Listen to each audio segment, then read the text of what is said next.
Nancy Cordes is in Charleston, South Carolina. Nancy, this was a very different debate in terms of the candidates' demeanor.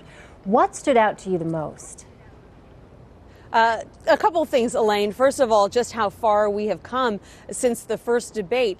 In this campaign all along, the Democrats, by and large, have steered clear of attacking one another, but they can't escape it now. They are neck and neck in Iowa.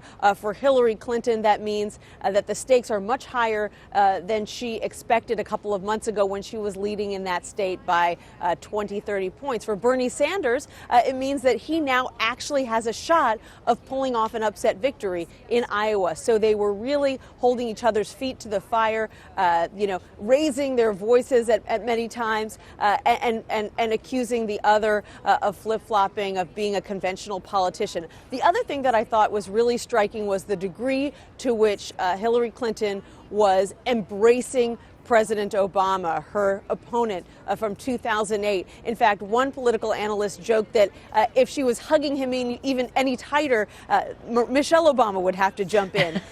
She is clearly trying to convince progressives who think that Bernie Sanders is singing their tune, that she's actually the person who can carry on President Obama's legacy. She worked side by side with him in the administration, and she's got plans, as she claims, that are more realistic. You know, Nancy, a new poll was released on Sunday, and it shows Clinton with a 25-point lead nationally over Sanders. But, the polls we've really been talking about leading up to this debate have been polls that show Bernie Sanders up in New Hampshire and also at a virtual tie with Clinton in Iowa. People hear us spew out these numbers all the time, but they may not really understand what they mean. How do you interpret that difference, him doing so poorly nationally versus Iowa and New Hampshire?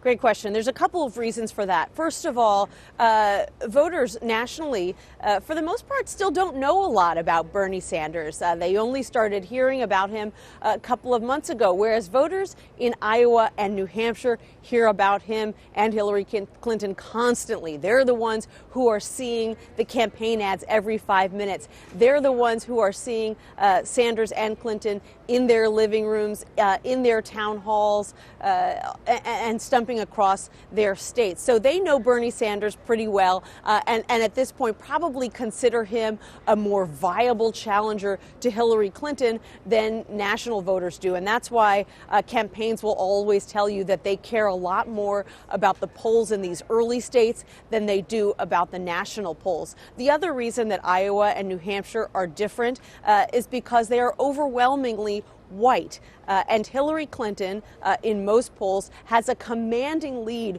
over Bernie Sanders when it comes to minorities, to African Americans and to Hispanics. In fact, in the most recent CBS News national poll, she had something like a 40-point lead over Bernie Sanders when it came to those minority voters who were such an important component of the Obama victory 8 years ago.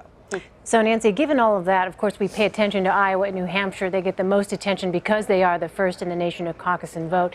Explain why South Carolina, where you are, is such an important primary state.